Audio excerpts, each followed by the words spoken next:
John. Still says that. Did you try rebooting it? Yeah. They have time. Try and do it now. Are we good? We're good. Good? Sound check? We're good. I'll be working on it in a minute. Go ahead, start it. You had the prayer.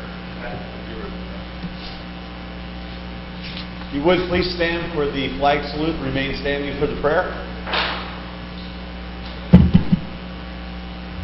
Pledge allegiance to the flag of the United States of America and to the republic for which it stands, one nation, under God, indivisible, with liberty and justice for all.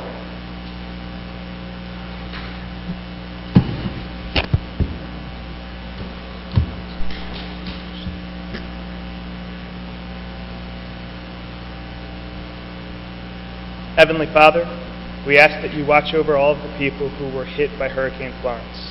Help them to recover and to rebuild their communities. And please watch over all of the first aid workers and first responders who willingly put themselves in harm's way in order to protect people's lives. Amen.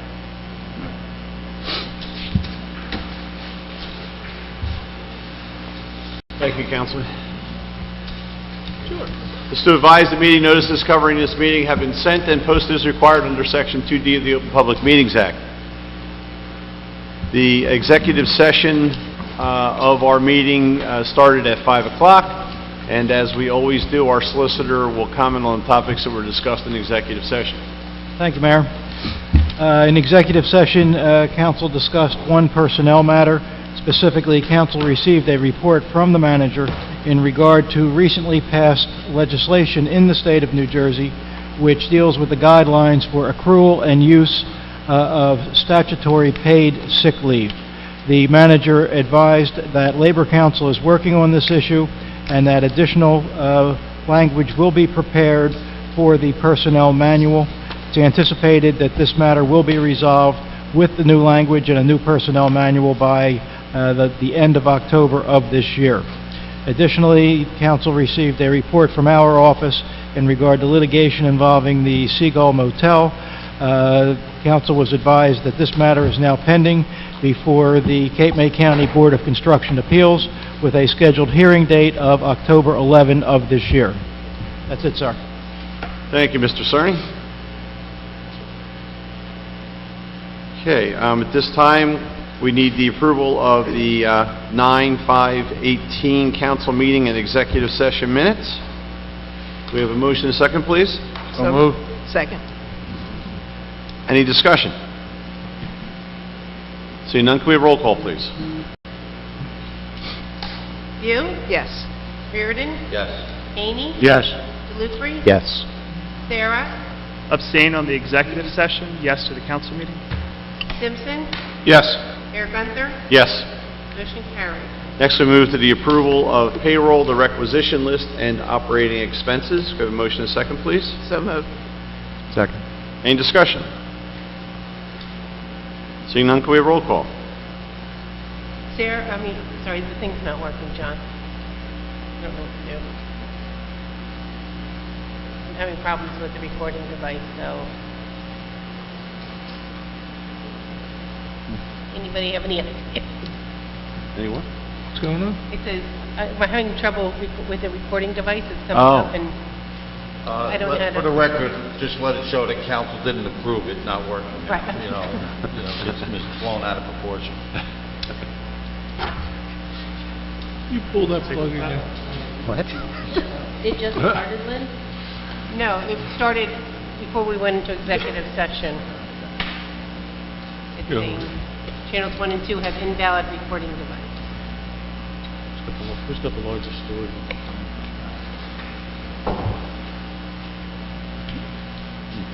So are we still streaming live? This has nothing to do with the Channel 97. Okay. Just recording. Reboot maybe? No? I just did. Oh, yeah? Yeah.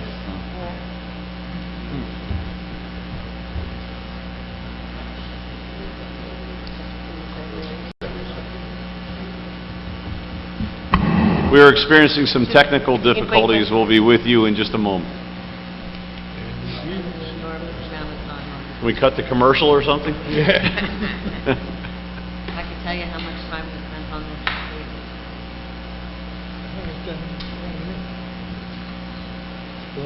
Hey, Lynn, this is reboot on, I mean, you X that everything. Yeah, Prior to, yeah. well, yeah, whatever you could do anyway.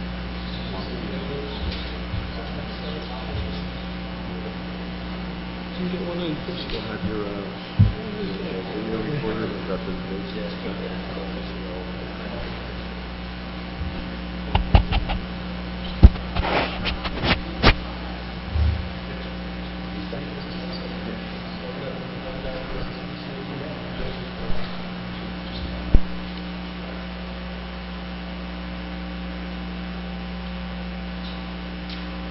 I don't know which ones the channels 1 and 2.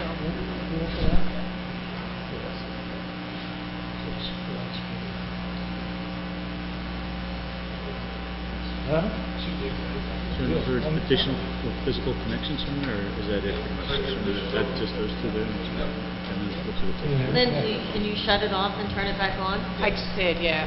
And it didn't work? Nope. Reboot. That's what I did. That's the only thing I know how to do is turn it back on.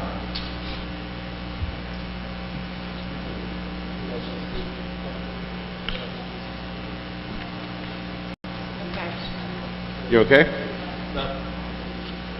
Lynn, do you want to take a recess and get it? Free hand? Set? Tape record? Our cassette wouldn't be, I don't know anything about that. Does Tom have any,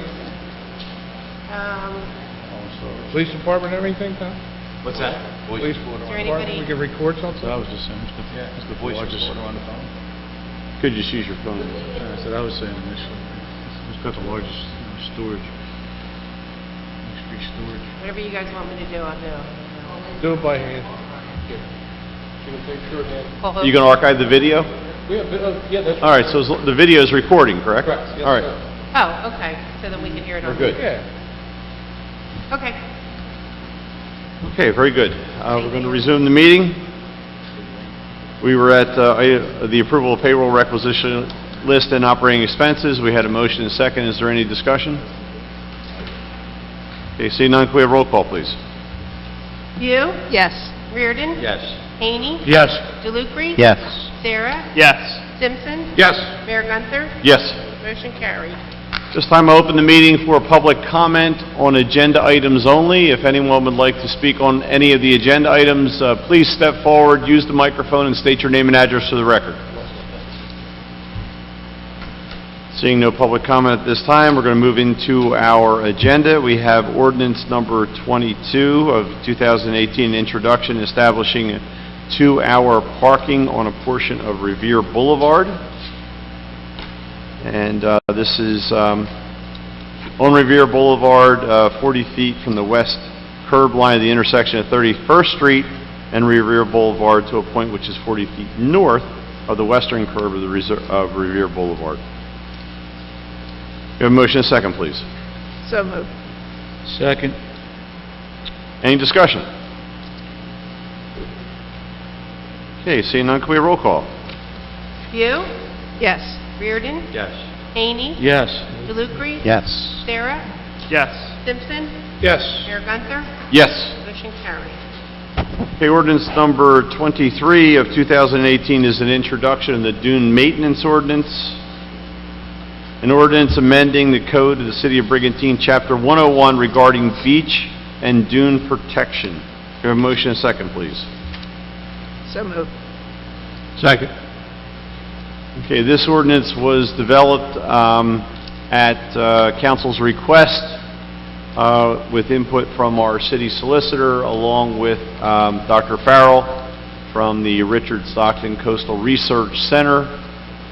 It defines how the areas that could be trimmed, the bayberry bushes and Japanese black pine in the area will be treated with a permit issued to a licensed contractor to trim that vegetation if the adjacent homeowner requests to do that at the cost of the adjacent homeowner. Any further discussion? Yeah, I do, but Roxanne, did you want to say something? Or? I was just going to say that the ordinance itself is the first 3 pages, and what the solicitor has advised was the fact that the application and all the requirements would come before you in the form of a resolution. So this way, if there were any updates that needed to be done at any point in time, it's not a matter of updating the ordinance, it would be a matter of updating the resolution, correct? For the permitting process.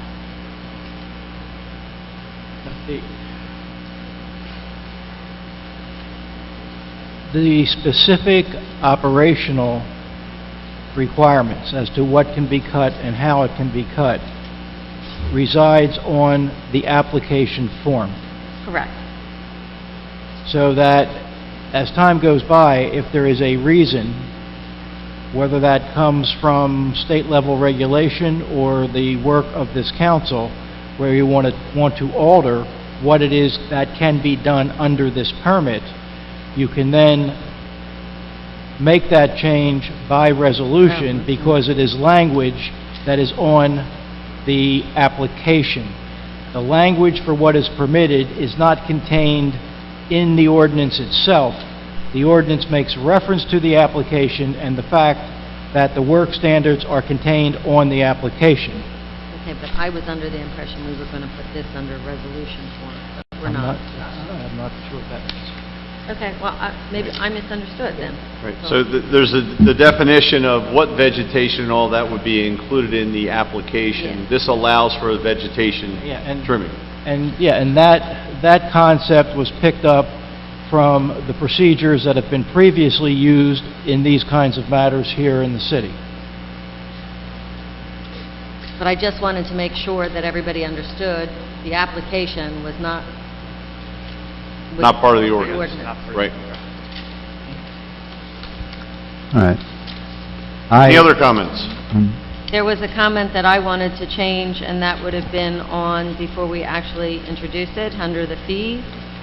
I would like to eliminate the reference to the exact dollar amount of $300 and say that the city, the fee to the city is specified in the application. I think that way, if anything changes with the fees, we're not back to changing this ordinance again. Would that be covered by the fee ordinance, Fred, anyway? I believe it is under the fee ordinance. Well, since this is a new permit and a new fee, currently it is not part of the fee ordinance. I would assume prospectively, as you go forward and occasionally amend the fee ordinance, this would be picked up at that point. But I'm sorry? The permitting, I think in the permitting fee ordinance, it is referenced, maybe not necessarily for this permit, but a $300 permit fee is there. Okay. I mean, I thought that the proposal that Roxanne is offering is to take Section 17... Out of the ordinance. Take Section 17 in the ordinance that is in front of you. Right. And where it says that they'll pay a fee to the city in an amount of $300, I believe her suggested change is that there'll be a fee to the city in an amount as provided for on the application form. Right.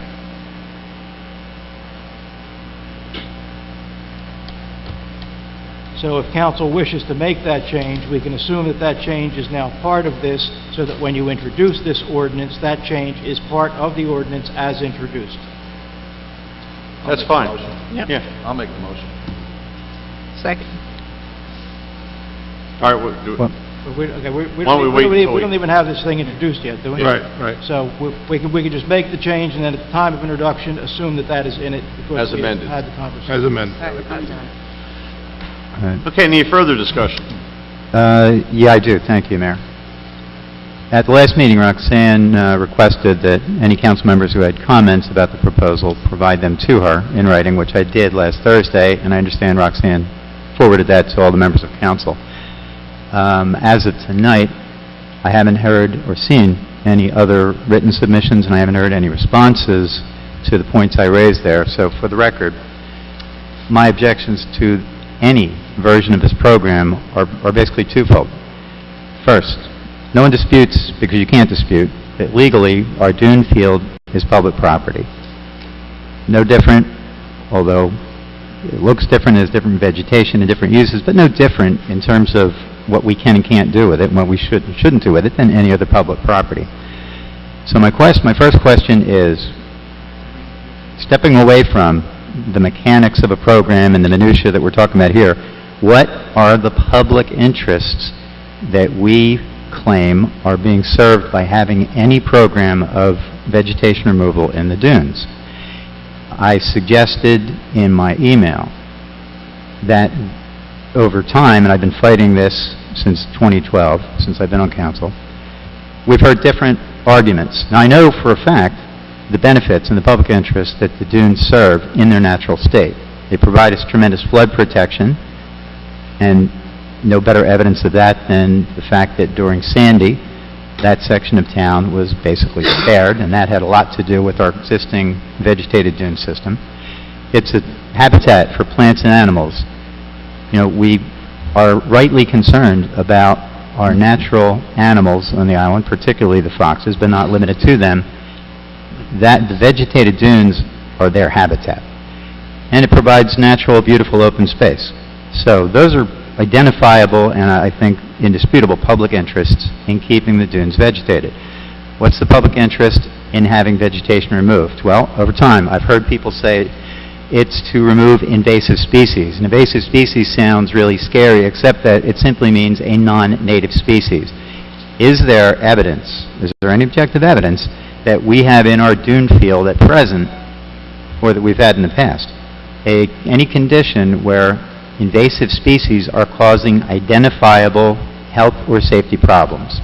If there is such evidence, I've not heard it in the last 6 years. We've heard at different times people suggesting that there may be a fire hazard present, particularly from accumulations of pine needles from Japanese black pines or other similar pine trees. Again, if that has been a real problem, I would like to see the evidence of that. If we want to assume that it's a theoretical problem and one that's significant enough that we should do something about it, that problem would be addressed and would not call for anything more extensive than removing the fodder, removing the dried needles, if those are the things that we're pointing to as a potential fire hazard. And it certainly wouldn't support a program where the vegetation removal is basically random. It depends on private owners coming forward and doing it, and is limited to what those private owners want to remove within the permitted boundaries of this program you're talking about. So that, to me, this program, if in fact the accumulation of pine needles or other plant debris presented a fire hazard, this program doesn't address it in any kind of intelligent, fair, or comprehensive way. So that would be a second non-reason, in my view. It's not to create access paths to the beach, because we have access paths to the beach at virtually every street end. Whatever's happening in the dune field does not impact or compromise the effectiveness of those paths. They're maintained, they're kept free and clear by Public Works all year round. So that's not a public interest. And if we're going to argue aesthetics, well, besides the fact that that's inherently a subjective matter, the aesthetics, to me, of a natural vegetated dune are infinitely more desirable than the aesthetics of what we end up with. And I've got the pictures and I've got videos once we have what is euphemistically called a maintenance of a dune area. So that's one thing. The whole logic of doing this and what is the public interest that's served, I've yet to hear anything that comes close to being a plausible, credible, or compelling public interest. Beyond that, historically and still going forward, based on the structure that we're looking at for this plan, we have arbitrarily created 3 categories of people who could undertake these clearings. People who live right adjacent to the dune, people who live separated from the dune by public property, such as one of our beach block parking lots, or people who are separated by a right-of-way, who may be on, and this has happened in the past, when a permit was given to somebody who lived on the bay side of Ocean Avenue to remove vegetation that was in the dune field between 16th and 17th Street. So my question on that is, how do we determine and how do we justify legally creating rights in public property over and above the rights of everybody else who lives in town who owns those dunes? Because the dunes are public property. I don't live anywhere near the dunes, but I own them every bit as much as the person who lives next to them. The dunes and the vegetation of the dunes, we're talking about within the boundaries of public property, not within the boundaries of anybody's private property, but public property. So, how do we justify that a person who by happenstance lives on Ocean Avenue across the parking lot from the 16th Street dune field has the right, or will be given the right for the asking, to go in there and randomly remove vegetation to their liking, to basically groom the dunes as if it was part of their yard?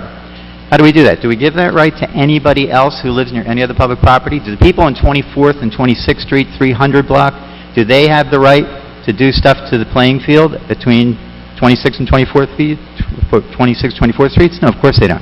Do the people on 44th Street have the right to make any changes, or do they get additional use rights or any other kind of rights to the ball field at 44th Street? Again, the answer is obvious, no. Do the people who live on the golf course have the right to go out on the golf course and chop down a tree or cut down vegetation that's not to their liking? Again, the answer is self-evident. They don't. They don't because those things are public property. The only way that they should be touched, and I'm talking now about the dunes in particular, is if there is a defined public interest, and if there is a defined public interest, then there needs to be a uniform, comprehensive, and intelligent way to address that interest through the city's mechanisms, not through, and anticipating what I'll hear because I've heard in the past, well, it's a really good thing because it doesn't cost us anything. Okay, it's not a really good thing because it doesn't cost us anything. It costs us a lot. For the sake of the couple $100 that somebody pays a contractor, we end up with a severely compromised dune system, which aesthetically is, frankly, in most cases, the way this has been done in the past, is disgraceful in appearance. And we have lessened habitat, lessened flood protection, and overall a complete degradation of the dune system. For what? What is the public interest? The only interest you'll ever hear identified, and nobody's going to put this label on it because it wouldn't justify any of what we've done historically or we're proposing to do now, are private interests. Let's not kid ourselves. The reason why anybody over time has ever spent any money to go into the dunes near their homes is to create better view corridors for themselves. For private owners taking public property and modifying the public property to their desires and their benefits. That's a private interest. It's not a public interest. It's not the kind of interest that we can or should, legally or morally, be elevating above the public interest. So, Rick? This is a program that has no basis in common sense, logic, or the public interest. Thank you, Councilman. I have to, just for the record, the opinion given to us by Dr. Farrell from the Richard Stockton Coastal Research Center is that there is no compromising of the dune by trimming of vegetation. And if you look at the guidelines that have been used even in the past, the bayberry cannot be trimmed below a height of 8 feet. That is a very tall bayberry bush at 8 feet. Along with that, the black pine is not a native species, and also the root system from the black pine cannot be removed. And if a black pine is in fact cut down, other trees, other species that are native species have to be planted in place of that tree. One of the interesting things is our dune field is it is extensive and it has grown over time, and it has provided a tremendous amount of protection. This is not a new program. We've had people trimming the dunes for many years. This ordinance is an update to what has actually been going on. So the evidence that it's hurting the dunes is just not there. But along with that, one of the objections that you hear when dune fields are created is about the height of the dune and what it does to the surrounding areas. This has nothing to do with the height of the dune. The dune itself is going to remain intact. What it's doing is it's taking some of the vegetation that is growing to very high levels, and the bayberry can actually get very tall and actually turn into a tree. So you would have a line of trees along that area, which I don't know if it would enhance the dune protection any. What it would do is it would obscure everyone's view using that area. And, once again, this is not something that council came up with and said, let's just do this, and there's no research behind it. Reached out to the foremost expert in coastal management, and also, as you know, we're not the only community that allows this. There are other communities that have been more aggressive with the removal of the Japanese black pine. What this ordinance is saying is that the homeowner who is adjacent to that property wishes to remove it. There are standards to do that. Well, I'd like to say that I definitely respect the opinion of Dr. Farrell from the Research Center, and after hearing what Rick had to say, I'd like to make a motion to allow the trimming and maintenance of the dunes as described in the ordinance. I'll second that. Okay, any other discussion? Okay, we've had a motion and a second on the ordinance as amended with the language to remove the fee, and this is to introduce. Could we have roll call? And I believe our computer is working now. Good. Thank you. You? Since Dr. Stu Farrell is such a great resource, and we're lucky to have his input, and he has recommended and given us his opinions, I'm voting yes, as amended. Reardon? Yes. Haney? Abstain, as much as I would like to have some input on this, and I am knowledgeable enough of living that general area for quite some time, 20 years. Unfortunately, I won't, so for those reasons I abstain. Bluepree? Before this comes up for a second reading, I hope that my fellow members of council will actually take the time and read what Dr. Farrell did and did not say in his report, and particularly what he said about the removal of invasive species, which is not mandatory, which is something that can be allowed, but has been allowed only to allow for beach access paths. So let's not quote Dr. Farrell and hide behind him until we actually read what he said. I read it. I've read everything he said and what he wrote back in 2012. Let's make sure before this comes up for public hearing that you're a little more familiar with that. Beyond that, as I've said since 2012, this is maybe the single most asinine program we have ever engaged in this town, and I emphatically vote no. Sarah? Yes. Simpson? Yes. Mayor Gunther?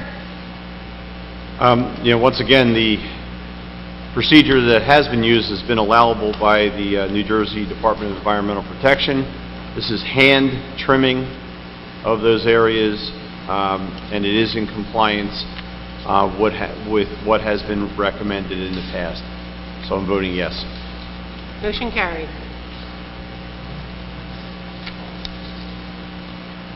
Okay, ordinance number 24 of 2018 is an introduction of a bond ordinance.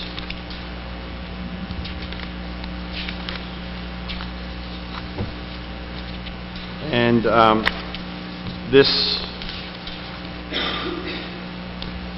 there we go, get through the dune stuff.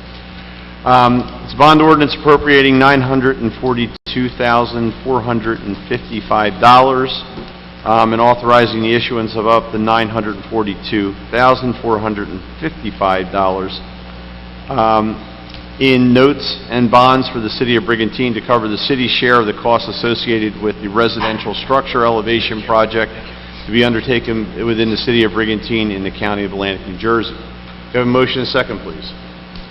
I'll make that motion. Second. Okay, this bond ordinance is a little confusing because we are putting in place the funds to back up the grant money that we are going to receive from FEMA for the elevation of 6 properties that have been identified through the grant program. So it's a little confusing because the City of Brigantine is going to incur some fees that will have to be placed up front, but the reimbursement has been approved through the grant program for FEMA for the 6 individual homeowners who are part of this grant for the elevation of their properties. So at the end of the day, the cost to the city of Brigantine will be nowhere near the $900,000. Yeah, it should be nothing. Yeah, there may be some legal or something that goes along with, But it comes out of the grant. hopefully comes out of the grant, but you have to have the funding in place to carry some of that if there are cash flow issues with the grant. Okay, any discussion by council?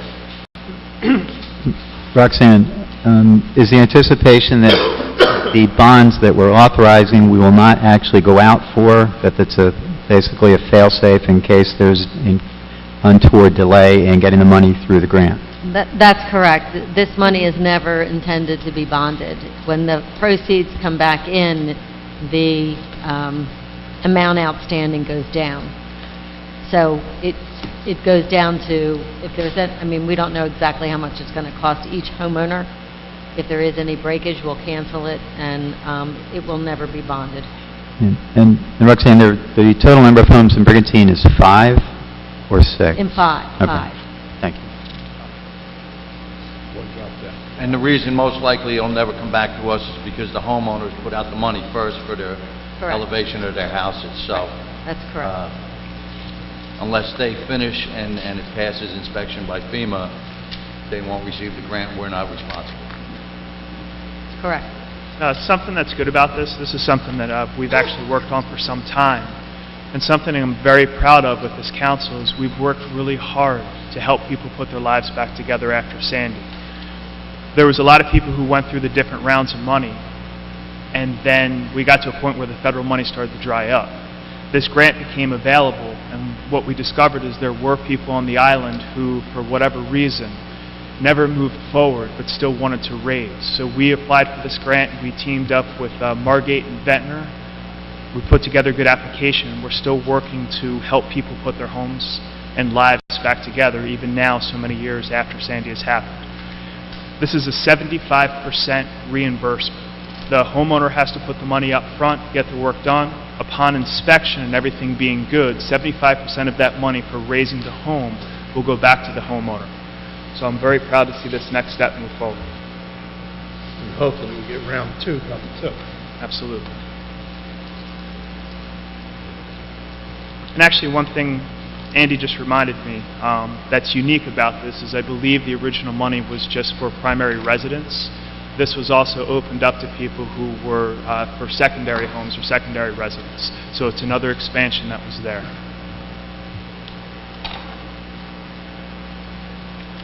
Okay, thank you, Vince.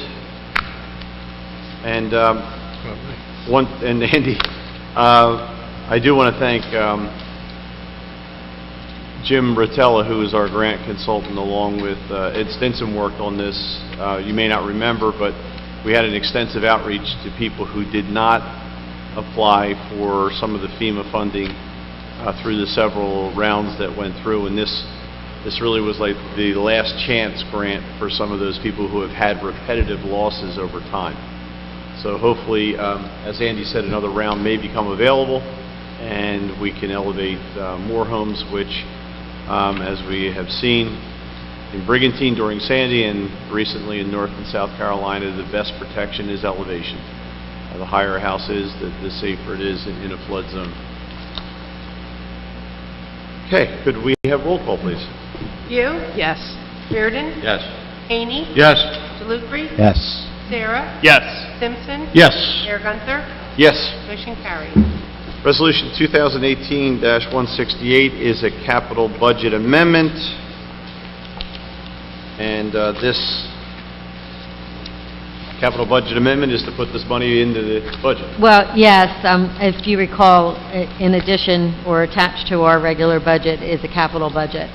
And if we make any modifications to those expenditures, we have to modify our budget numbers. And so the last 3 items in this resolution are the items that we've added. This current, the improvement authorization we just spoke about for the $945,000, the streetscapes, I put it in for, I guess, Phase 2 and Phase 3. We already know we've been approved for Phase 2. We've applied for Phase 3. But again, this, we will definitely start to put the money out ahead of time before we are reimbursed. So this, again, is a mechanism. The last is the anticipation for the residential bulkhead project that council has approved for the redevelopment of the perimeters of the island.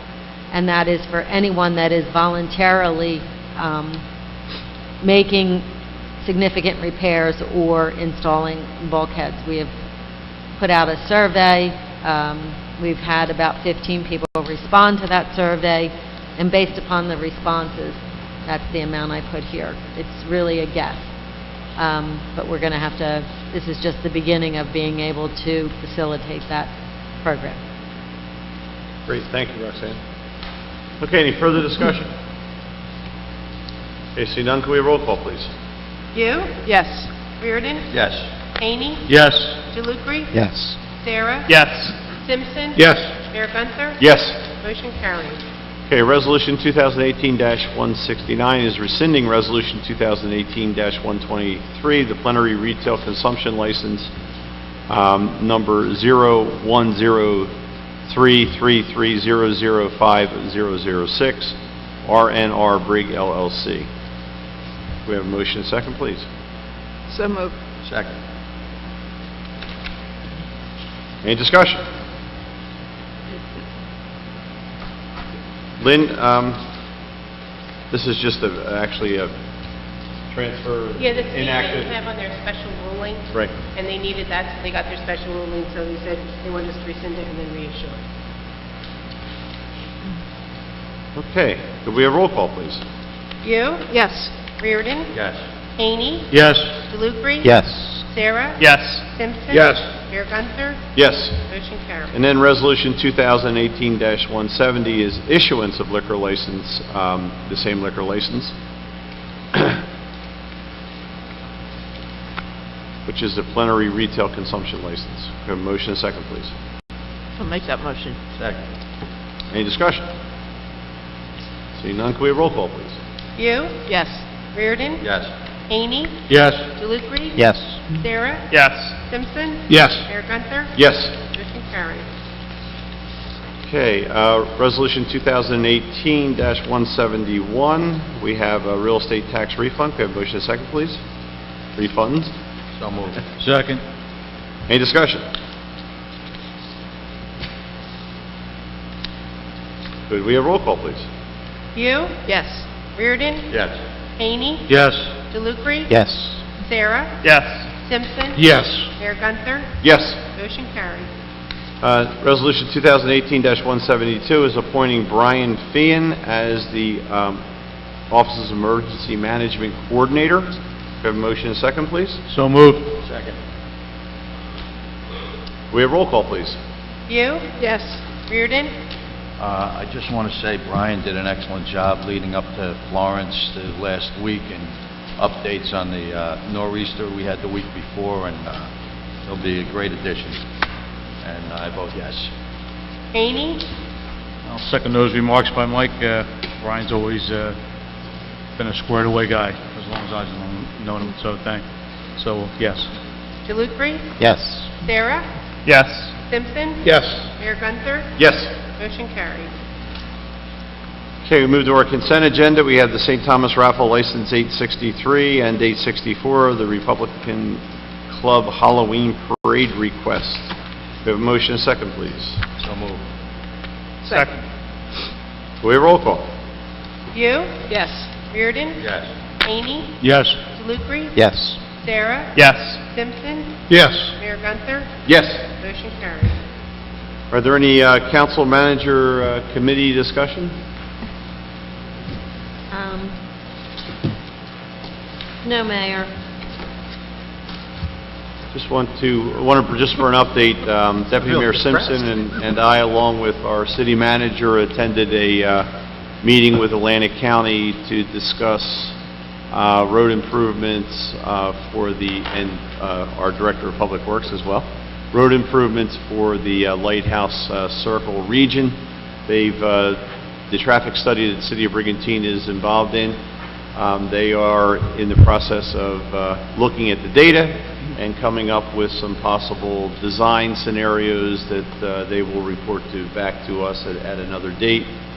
But they've collected the data so far and have some of the, some of the mapping done that will facilitate the improvements in that area going forward. Phil, if I could ask a question about that, was there any discussion at the meeting about the proposed 37th Street crosswalk? Yes, and one of the problems, they're going to look at that as part of the whole process. The crosswalks have to be at a street end intersection, and they're a little concerned about that one in particular because of its location as not really an intersection. It's a street on one side and the flow through on the other. If I'm correct, if that's the one you're talking about, Rick, not on both sides of. Like, it's probably still well, it's going to say Paper Street. It sort of has been consumed by parking and paving for the businesses on one side, and then it's being actively used to some extent on the bay side. But I think on our maps, it's probably still showing as a street. One of the design factors that they talked about including was traffic calming, which may include funneling traffic down to one lane before it gets to the circle, and the second is making that whole area more pedestrian and bike friendly by putting the sidewalks and widening the shoulder of the road. So I think with those things in place, there may be an opportunity to do different. I was concerned about the,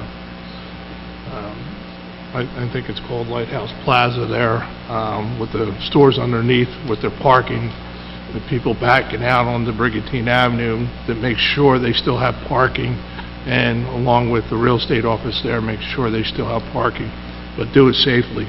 We even talked about maybe closing it down to one lane and getting the traffic to slow down at that particular time.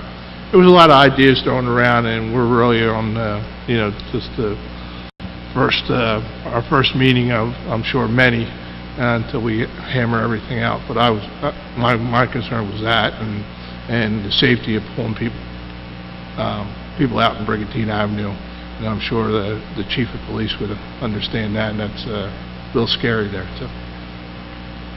I think that is probably one of the best ideas, get into one lane, and then you can actually widen that parking area, and flow it back behind, and using the 38th Street light as a control. And with that plaza, that 3628, you got a lot of pedestrians there because you got the apartments upstairs. Yes. And it makes it more friendly, too, Yes. to be able to use sidewalks and stuff like that, but not losing their parking. Parking, right. As it is right now, it's difficult for anyone who wants to walk if they're going to the town center shopping or anything and they're walking. Yeah, you have a lot of hazards in the way, so it's... you get backed up, Exactly. ran over, or Yep. you get out in the street and get ran over. So yeah, it makes sense, and that, like, they're in a very preliminary stages, but they've thought about, and roundabouts apparently are making a comeback. Yeah. So we're probably ahead of the game by never changing the circle aspect of it, but they are using them. There may even be some federal funding for roundabouts, so we'll see. We'll get money if we have a roundabout. So no ever anybody called it circle anymore. Circle.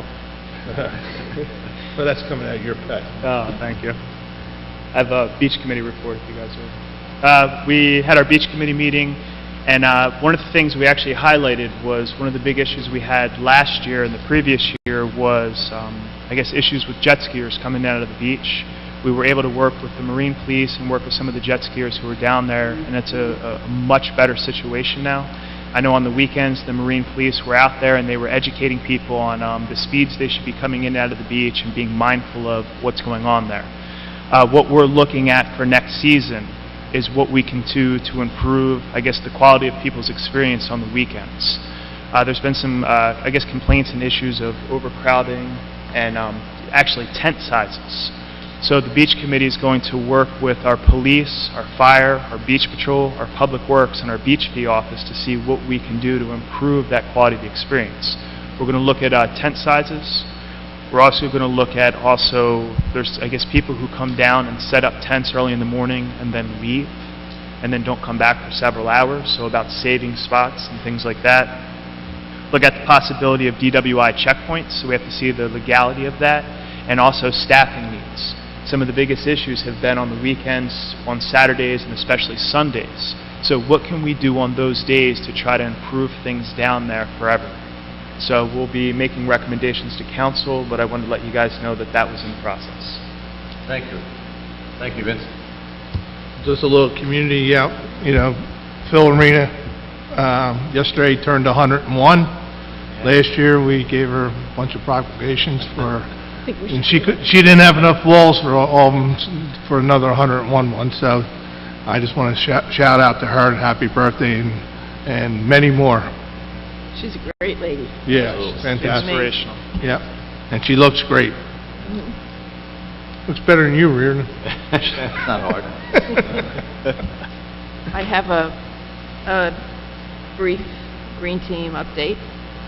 We had a meeting last week, and we discussed a lot of the accomplishments of the Green Team in the first 5 years, several years of the market. 5 years have been fabulous. They feel like a lot of accomplishments have come out of the Green Team, the community garden, the beach plum plantings, the plastic initiative. This year we collected 500 pounds of plastic, which will be turned into a park bench made out of Trex. The Farmers Market Committee gave a report discussing the fabulous year they had this year, and just gave us a couple ideas of what they're throwing around for next year.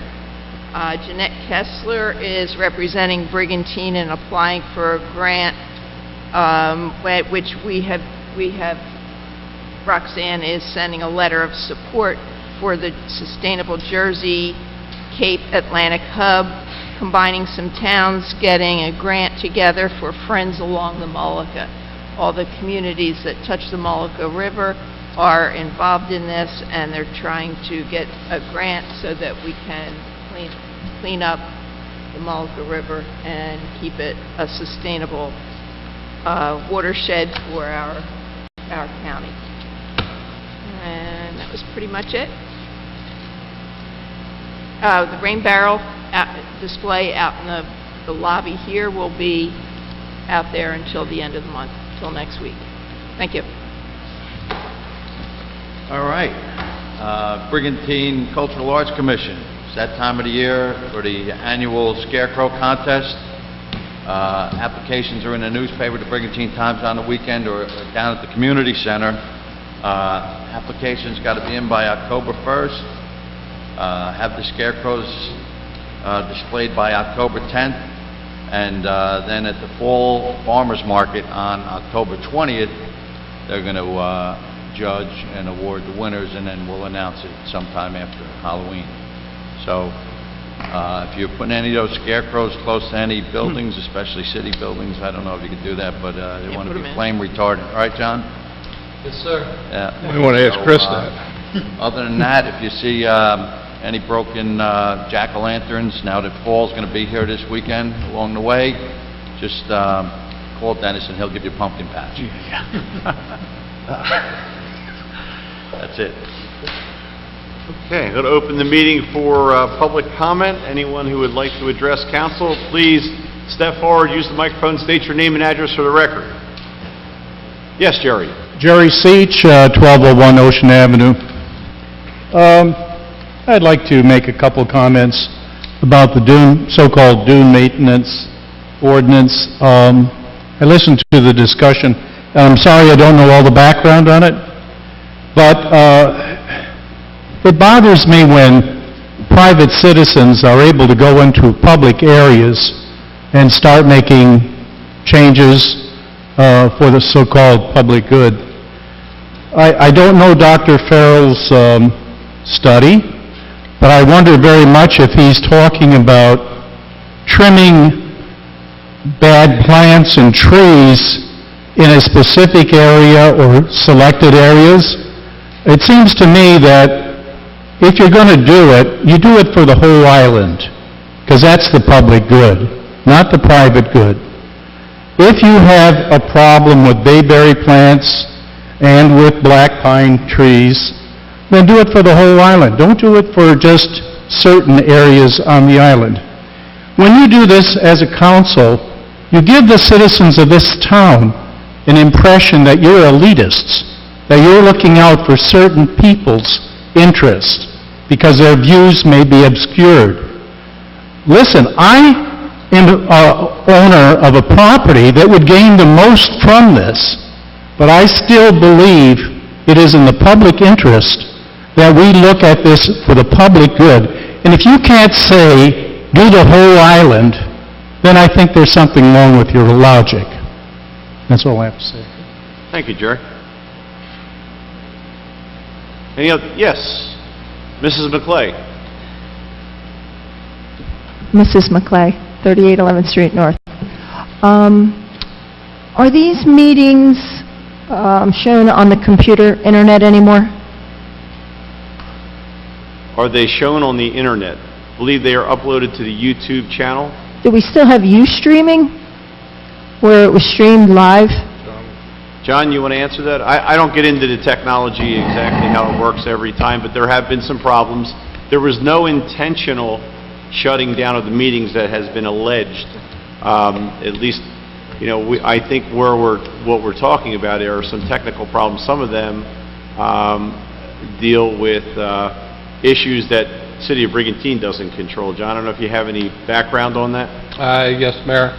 We are live streaming right now. We did have, and we still are having a problem with the Ustream, which I've been working on for 2 days, and I'm hoping to have this meeting on tomorrow's website for tomorrow, but no guarantees. The company I'm dealing with is in California, and it's very hard to get a hold of them, but I'm working the best I can. And I guess another thing as far as... John, did anyone tell you to shut down the meetings? No, sir. That's what I was going to say. So anybody who said that city manager and council voted to shut down the recordings and the streaming, that would have been less than honest, I guess, whoever said that. Yeah, nothing was intentional. Okay, I was just wondering if we still subscribe to Ustream, and if someone's at home or someone who lives in Pennsylvania can turn on their internet to our website and click and watch it live stream. And it's happening now? That's it? That's it. All right. Thank you. That was my only question. Thank you, Lisa. Yes, sir.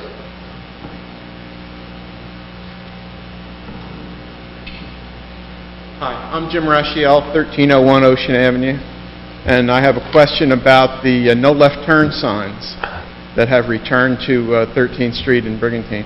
There was a discussion about this time last year, and as I remember, the council decided to remove the signs, and the comment was that we would revisit it in the spring. So yes, the signs did come down.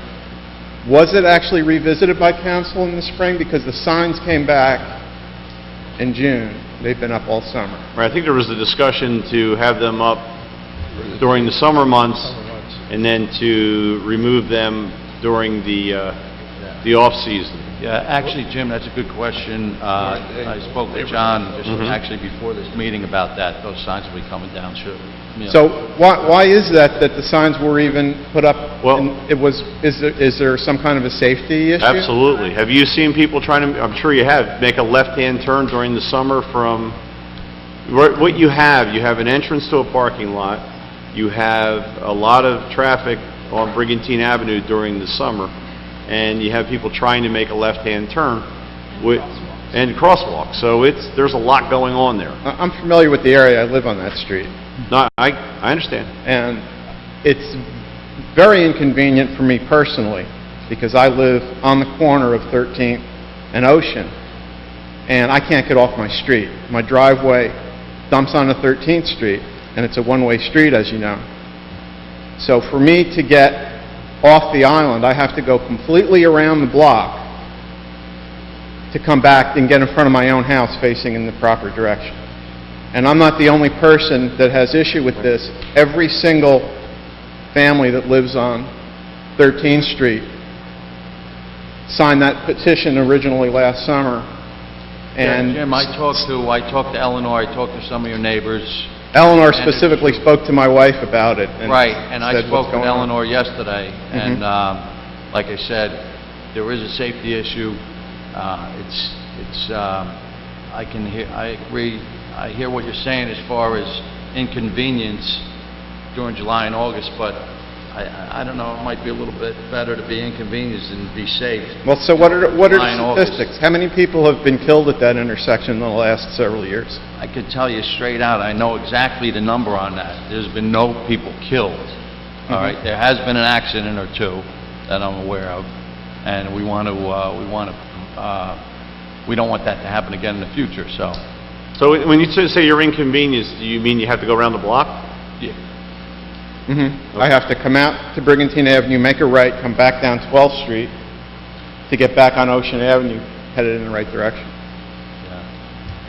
So the other option would be to have the street run in the other direction one way. And that's one of the things that has been discussed too, because that would take care of the issue completely. Then you got the parking lot pulling out. Right, and you have parking area, there's a lot going on there in the summer. Chief, I don't know what your guys are reporting back. Well, I mean, I don't know the exact amount of accidents that happen there, but like you said, Mayor, it is very busy in the summer months here with the liquor store, the Andres and the parking lot and stuff and everything there, and with all the shops across the street and everything with the pedestrian traffic. It does smooth it out. I mean, because you got all the traffic coming north, and the cars are edging out trying to see what's going on, all the parking and stuff and everything, so it does make it safer to do that for the summer months. But the good news is, those signs will be down by the end of the week.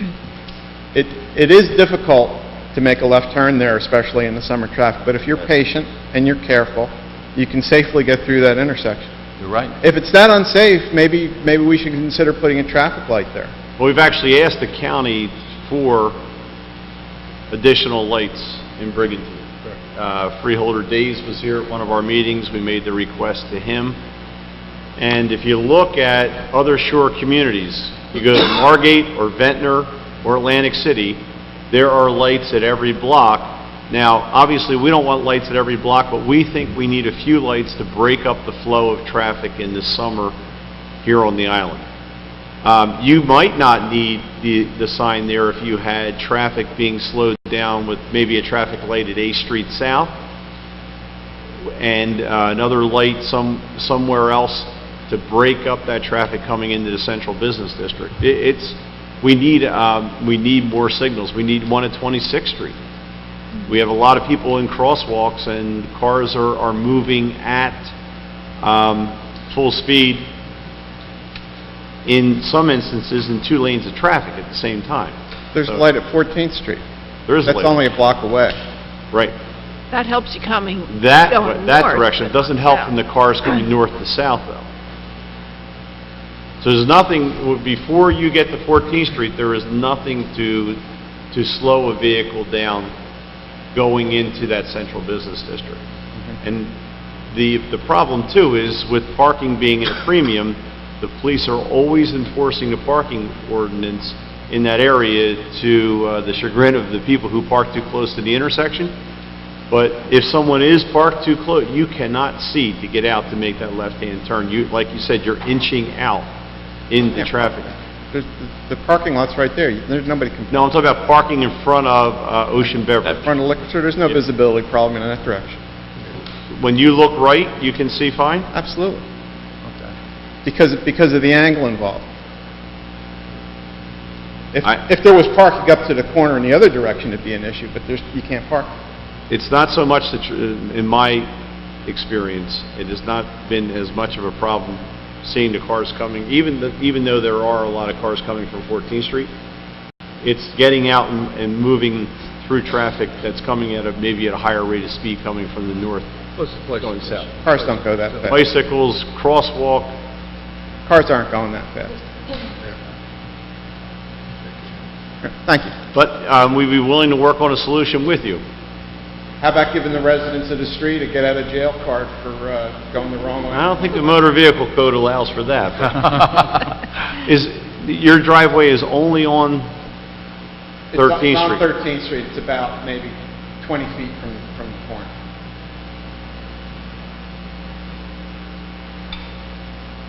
That's a problem. Okay. Thank you. Thank you. Thanks, Jim. Okay, any other public comment? Okay, seeing none, I'm going to close the public portion. Are there any additional council comments? Okay, seeing none, I'm going to ask for a motion to adjourn. So move. All in favor? Aye. Once again, I want to thank everyone who came this evening and participated in our meeting, and also the folks who are watching the meeting streamed live at home.